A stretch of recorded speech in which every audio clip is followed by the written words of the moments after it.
Olá, hoje aqui, regado ao vento do ventilador, nós vamos abrir o nosso ensaio, né? O nosso ensaio Formação do Leitor para mais um vídeo. E hoje está recheado de muita coisa boa, de muita contribuição aí para o nosso processo de letramento aí para uma sociedade leitora. E hoje, claro, estou muito bem acompanhada com Malu. Tudo bem, Malu? Tudo bem? Olá, Stefane. Olá, pessoal. Vamos então começar com esse calor aqui a gravar mais um ensaio e vamos falar hoje dar umas indicações de leitura, de trabalho. Isso mesmo. Hoje nós vamos falar, olha só como o assunto está interessante, e aí então eu te convido a ficar até o final desse vídeo. Para quê? Para você tirar muitas ideias e muitos insights para o seu processo de formação leitora, como sendo professor, professora, ou um contador de história, um mediador de leitura. Então, olha só o que espera você hoje no vídeo, hein? Nós vamos falar sobre roda de conversa. Como usar uma literatura na roda de conversa, né? Nós falamos muito sobre essa lógica nos processos de planejamento dentro das escolas, né? A roda de conversa dentro de uma roda de leitura, de um mediador de leitura, ele já é costumeiro, é costume se ter a roda de leitura. E as escolas, elas vão abarcando esse processo que é literário, é artístico e que vai trazendo para o processo pedagógico também. E aí a gente vai tendo várias dúvidas com relação de como a gente pode formar uma escola, né? Aliás, uma roda de leitura dentro da escola, como é que a gente faz isso, levando em consideração o nosso planejamento, o conteúdo que precisa ser trabalhado, todas aquelas questões burocráticas que sempre permeiam as nossas discussões dentro de uma reunião pedagógica, né? Como é que eu faço com o conteúdo e ao mesmo tempo com a literatura e ao mesmo tempo com a roda de conversa? Como é que é possível fazer isso? Então, nós vamos falar sobre isso no assunto de hoje. Olha como está interessante. Então, fica com a gente até o final, né? Então, Lembrando, né, inicialmente, Stefane, lembrando que nós vamos falar para crianças de 0 a 5 anos, a educação infantil, que também, apesar dela ser criança, também pode trabalhar com esse letramento, com essa formação já desde a infância, né?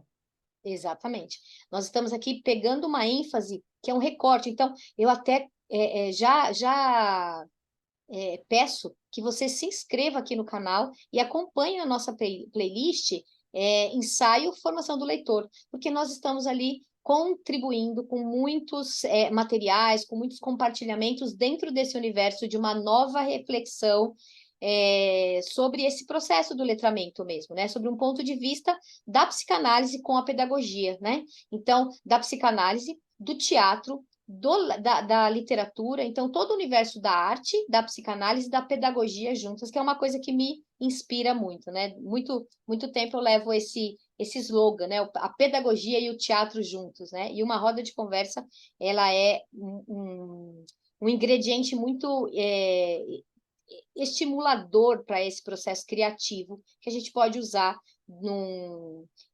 teatro, num aprofundamento em outras linguagens artísticas, né? Inclusive, quando a gente está montando um espetáculo de teatro, o primeiro processo é a leitura, né? Que a gente chama de roda de leitura do texto, né? Do roteiro que a gente vai encenar. Então, o primeiro contato que se tem é com a leitura daquele roteiro em roda mesmo, né? Trocando aquelas possibilidades que tem ali, tanto do contexto histórico do texto, quanto do contexto cultural, social, os personagens, a época que acontece aquele texto ou aquele roteiro de teatro, aquele contexto histórico, a movimentação política do contexto, figurinos, enfim, a gente vai tirando toda uma demanda ali daquela roda de leitura, né? E aí, para a gente falar daqui da roda de conversa dentro da literatura infantil, como bem frisou a Malu, para as crianças de 0 a 5 anos de idade, que é nosso complemento do nosso vídeo da semana passada, né? Que a gente inicia essa conversa, inicia. Então, se você não assistiu, volta lá no vídeo, assiste, porque eles vão se completando, tá? Então, a gente começa aqui levantando uma questão importante da literatura, quando a gente vai propor numa roda de conversa, a diversidade, né? E quando a gente fala de diversidade, o que é diversidade? A gente elenca algumas questões que a princípio possa parecer mais tabu ou mais vinculado a questões de gênero, a questões étnicas. Então, a gente vai passeando um pouco nesse lugar, né, de nomear a diversidade. E a gente acaba nichando isso e a diversidade fica neste lugar. Mas quando a gente pensa na diversidade, é toda a diversidade. E aí a gente vai falar da família, né? E não necessariamente da família formada pela questão do gênero, né? E encaixando, né, Stefânia, esse planejamento que tem que atender às exigências, ele vai estar novamente dentro do campo de experiência, o eu, o outro e o nós, onde é uma exigência, ali tem várias habilidades que têm que ser contempladas, e este trabalho que a gente vai estar falando hoje contempla, né, especificamente desse texto que nós estamos falando, e ao mesmo tempo que ela vai entender essa realidade, essa criança vai conversar sobre a própria realidade, ela também vai aprender a ler um material que é um material social, que é que traz, né, a linguagem escrita. Como que se ler esse livro em todos os seus aspectos, desde da indicação da capa, quem é esse autor, o que pensa, da onde vem, a formação de cada um que está ali presente. Então, tudo isso a criança já ir percebendo que há é uma linguagem social que está sendo transmitida ali, que faz parte desse nós, né? Essa conversa que você vai tendo com o autor, com o ilustrador, com a editora que publicou, com todas aquelas pessoas que trabalham ali para que esse livro seja possível. Então, já começar numa questão bem natural, fazer com que a criança entenda e aprenda isso, né, fazendo essa leitura ampliada. Exatamente. Puxando, né? Quando a gente fala de diversidade, a gente vai pegar um recorte de família e automaticamente já vem um tema, né? A questão de gênero na família, né? Ou então da mãe solo, né? E a gente vai colocando tiques, assim, o que se encaixaria na diversidade e o que não se encaixaria na diversidade. E aí é onde a gente pede uma observação aqui, né? Que é uma dos diálogos que a gente trava aqui, eu e a Malu, e que a ideia é compartilhar com vocês, é justamente a gente compreender a palavra pré-conceito, né? Quando a gente pensa no pré-conceito, a gente precisa desmembrar a raiz, né? O processo da semântica e compreender o que a gente está falando quando a gente fala de preconceito. Ele fica meio que cabe na nossa boca e a gente acaba repetindo aquilo sem muitas vezes refletir o que ele traz de definição, né? Então, a gente fala de pré-conceito. Então, eu tenho o conceito e o pré, né? Então, eu tenho um conceito de algo e aí eu trago aquele conceito determinado para todas as outras manifestações semelhantes àquilo que me apresenta, sem uma reflexão mais aprofundada, né? Então, quando a gente fala de família, por exemplo, se existe um pai, né, cuidando da criança num restaurante, por exemplo, ele é olhado de uma maneira no sentido de levantar hipóteses, né? É um casal separado, né? Então, levanta questões já pontuais, porque já se entende como preconceito de que o pai não levaria o filho sozinho no restaurante, né? E não É, necessariamente. Essa família pode ter ainda o pai e a mãe vivos, juntos, vivendo juntos, ele está levando no restaurante, né?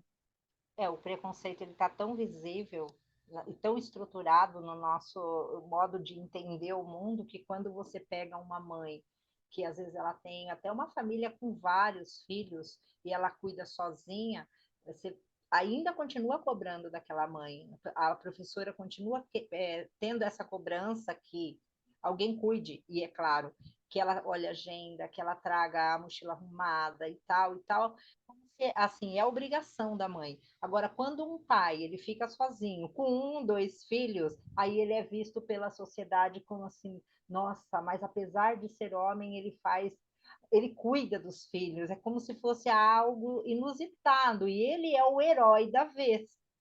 Então, e a própria ajuda, essa mãe que fica sozinha, ela pouca ajuda tem da sociedade, mas há muitos apontares de dedo. Porém, o pai que fica sozinho, ele tem muitas ajudas. As pessoas penalizam desse homem que ficou sozinho com essa criança. Como que ele deu conta? Então, é perdoável uma criança chegar na escola, que é cuidada só pelo pai, e não levar o material, ou ela está mal cuidada, o uniforme dela não está arrumado. É muito compreensível isso, mas não é compreensível como que a mãe deixou essa criança descabelada para a escola, né? Por que ela não penteou o cabelo? Porque onde estava sua mãe? Então, Isso. essas falas, elas parecem tão inocentes, mas elas fazem parte do que você está falando. Um preconceito estrutural, aonde a mãe cuida e a mãe que tem que tomar conta de todas essas questões, e o pai, ele ainda é o provedor, aquele um que ele não tem obrigações, né, desse cuidado. Então, a literatura apresentando isso, ela vai tornando cada vez mais natural que a criança perceba que há obrigações e há pessoas também que tratam com amor ali, às vezes não por obrigação. Eu já não gosto muito da palavra obrigação, né? Exatamente. Parece E obrigado. Você faz é, obrigado, né? Não porque você exemplifica, por quê? Quando a gente fala das emoções, né, a gente está falando de um contexto social e que tem emoções implícitas e explícitas nessa relação, né? Como é que a mãe, então, a gente frisa aqui que a questão das emoções ela é trazida pelo universo do feminino, né? Mas para esse feminino ele transitar nesse processo emocional, de nomear para essa criança, de trazer essa informação para a criança mesmo, né? Quando ela está sentindo tristeza, raiva ou alegria, ela precisa ter essa tranquilidade de emoções com ela também, né? Para que ela possa gerir as suas emoções, para que ela possa ter espaço para compreender a dela, para que aí ela possa ensinar essa criança e a gente cada vez ter uma sociedade cada vez mais saudável, né? Quando a gente pensa de saúde, a gente precisa ir para além de um plano de saúde ou do SUS ou de um hospital, mas a saúde emocional. E aí a saúde emocional a gente traz com esse elemento cultural que a escola pode representar. Não só a escola, mas ela pode representar. E aí que o professor ele precisa, e é importante que ele perceba que é preciso, né? Não é uma questão de escolha, vamos dizer assim, né? Se eu não quiser, né? Eu não faço, mas é fundamental que esse professor ele compreenda o seu universo emocional, ele compreenda também, ele faça as suas terapias, os seus processos terapêuticos, o seu processo de autoconhecimento, porque exatamente um professor desperto, quanto mais desperto ele tiver, quanto mais no estado de presença ele tiver, e aí a psicanálise vai dar conta disso, a formação do teatro ele vai dar conta disso, então quanto mais no estado de presença, ele nessa roda de conversa que a gente está trazendo, ele pode levantar essas questões, porque a gente está falando da escuta, a gente está falando da escuta. Na roda de conversa é prioritariamente uma escuta.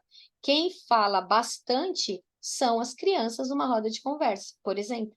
E o livro, ele é um norteador, ele é o elemento principal ali, como protagonista para provocar esta fala, né? Então, o livro, ele não está ali à toa, ele tem uma função provocativa no sentido de ir além, né?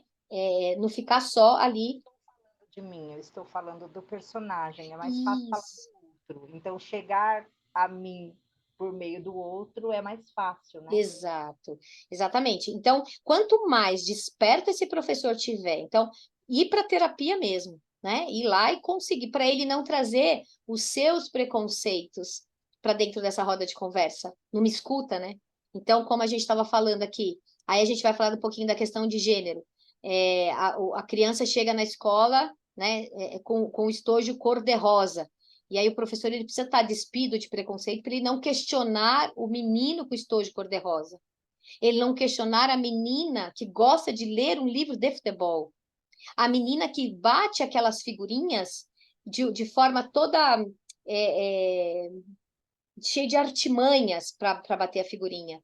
Então, e aí isso tudo vem para a roda de conversa, porque o livro ele pode trazer. Aí não sei se a gente trouxe aqui um livro, eu e a Malu, A gente trouxe um livro aqui muito, muito bom, escrito pela Mariana Góes e ilustrada pelo Tiago Vallone, e são um dos movimentos que a gente faz na hora de apresentar o livro para a criança, né? De olhar essa capa, trazer essa relação do que tem na capa, do que a gente está falando. Então, quando eu estou falando aqui, eu tô falando que eu preciso escutar dessa criança o que é que ela está falando. Então, por isso que eu tenho que sair do preconceito. Então, se ela falar para mim qualquer coisa que identifique aqui, eu preciso olhar e ter uma escuta, um olhar e uma presença criteriosa para compreender por que a criança está falando isso desta capa. Então, se ela tirar que ela está brincando de cabaninha, que ela está se escondendo, que ela está fingindo, que ela está triste, que ela está chorando, porque tem alguns que vão para além, né? Só da questão de estar escondido, mas vai ver uma expressão, uma expressividade. Então, esse professor, ele precisa já ter olhado, ter explorado e ter ele trazido várias hipóteses para ele, para dentro do coração dele. Né, Malu? Objetivado a aula, né? O porquê que eu estou levando esse livro nesse momento? O que eu quero direcionar? São perguntas pré-elaboradas que você não vai fazer em forma de perguntas, mas ao mesmo tempo você sabe o que você está perguntando.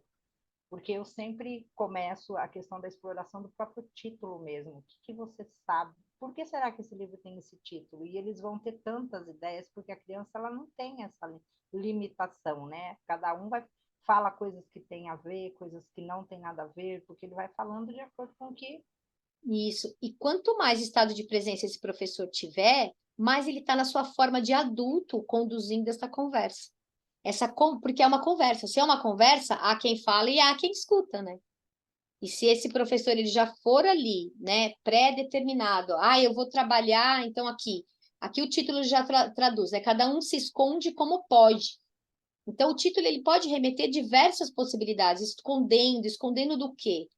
Né? Do que eu estou escondendo? Eu falei uma mentira? Eu quero brincar escondido? Do que é?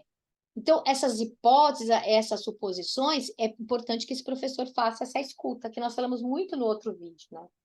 E aí, E a, outros indícios do livro vão nos dando como caminhar. Então, o a, professor, ele... a quarta capa, quando apresenta essa escolha, o que você acha dessa sinopse aqui, desse resuminho? Exato. Porque você já vai dando para a criança e começando a adentrar a essa história, a esse livro. Ele vai começando, ele criou um monte de hipóteses pela capa. Né? Por que tem esse título? O que esse personagem está fazendo? O que essa criança que está na capa é criança? É adulta ou não é? Tudo para eles responderem. Então, essa quarta capa, ele já vai apresentar algo que é sobre a história, né? Ele já vai desvendar um pouquinho. E alguns pegam, outros não, mas aí é a hora da gente começar a conversar, né, sobre Fazer isso. o caminho, né? E como que a gente faz esse trajeto, né? E como é que a gente faz esse trajeto, né, Malu? Com Então, o planejamento, né? você quer ler a quarta capa dele? Eu vou ler a capa, paca, a paca. Vou ler a quarta capa dele. Mas como é que a gente faz esse caminho? Com o planejamento, né? Então, esse professor é importante que ele já tenha feito essa exploração da capa, ele já tenha levantado hipóteses antes dele fazer a leitura dele mesmo, né? E aí a quarta capa aqui, aí a gente já está com o tempo estourando aqui, eu vou fazer a leitura e para a gente ir encerrando, que senão a gente vai perder aqui o fio da meada, tá? Mas a quarta capa desse livro, que é um livro da editora Miraculous, e ele fala assim, ó, o livro apresenta os medos de uma criança de ficar sozinha, então a gente já começa a trazer a hipótese das emoções, do medo, né? Mas quando? Principalmente em noite de tempestade, quando barulhos, claridades e escuridão se misturam. Então, cada um se esconde como pode, apresentando a linguagem apropriada para o público infantil, mostra a importância da paciência e do carinho dos adultos para afugentar os medos de uma criança. E, ao mesmo tempo, reflete que o medo é natural. Crianças e animais têm medos e se escondem, né? E aí, aqui no livro, não vou contar, né? Não vou, mas a gente tem bastante presente a figura paterna, né? Então, a gente fala aqui do preconceito, no sentido do professor ter esse olhar sobre quem é que pode ter esse lugar também, né? A gente falou bastante no outro vídeo que quem cuida desse universo das emoções também pode ser a figura masculina, porque ele também está ali naquele cuidado com aquela criança, né? Então, numa roda de conversa, para a criança pequena, que é o nosso foco aqui hoje, e aí é justamente compreender que o professor ele precisa ter esse cuidado da fala e da escuta, ele fazer um planejamento e ter um próprio repertório emocional e social e de conhecimentos e de processo pedagógico mesmo, para ele seguir ali. E a gente precisa encerrar, que o nosso tempo está estourando, mas eu vou deixar a Malu fazer as considerações. Comentário que a importância desse livro em trabalhar a questão do medo, né? Porque a gente trabalha muito que a criança ela seja feliz, ela seja alegre, ela seja, então não pode chorar, não pode, parece que o medo é algo que não se trata. Então, esse livro, ele ajuda você a explorar essa outra emoção que todos temos e que não é proibido ter, pelo contrário, mas é reconhecer. E uma das coisas que, quando eu trabalhei esse livro com eles, eu falei com eles depois, nós conversamos muito. Ter medo todos nós temos. O problema é como enfrentamos esse medo para poder até desvendar se ele é um medo real ou se ele é um medo que eu tenho que me afastar ou se ele é um medo, porque tem coisas que a gente tem, e eles deram esses exemplos. Ah, você tem uma cobra ali, eu tenho medo dela, então eu sei dos perigos, eu não vou até lá. Porque dentro dessa simplicidade, a criança vai se colocando e ela vai entendendo, então, exatamente essa questão desse medo que eu posso enfrentar, um medo que me faz mal, o medo que me ajuda, porque é um sentimento que ajuda também, né? Quando a gente tem um medo. E trazer, e esse livro é maravilhoso, né? Porque ele dá para ele explorar muita coisa, além dessa questão do medo, dá para entrar em muitas conversas e trabalhar ele num projeto mais de uma vez, né? Trazendo essa questão que você falou desse pai que cuida, ele tem uma atitude ali dentro de casa também, ele não é um espectador, ele é um personagem dentro da história da vida dessa criança, né? Então, é normal eu ser um homem e também ter escolhas. E Exato. depois, outras coisas que ele aborda, né? Como a própria questão mesmo de quem é esse ilustrador, né? O que ele estudou, o que ele faz, da onde ele vem, de quem é a autora e quem são essas duas pessoas que se juntaram para fazer esse trabalho. Então, acho que tudo isso é muito importante. A gente está conversando, Exato, exatamente. porque E a gente se identifica com o personagem e com as pessoas que trabalharam ali, né, para fazer essa história. exatamente. E aí nós vamos encerrando o vídeo de hoje, com o nosso tempo já estourando, mas o convite fica, siga, compartilhe e traga suas dúvidas e sugestões aqui para o nesse trabalho incrível aqui que a gente está fazendo. Se alguém quiser trabalhar o livro e quiser escrever lá nos comentários, a gente pode depois pegar esse professor e trazer para uma roda de conversa Perfeito. e formar o leitor desde pequeno aqui para que dê as suas considerações junto conosco. Isso mesmo. Até logo a todos, até o nosso próximo vídeo.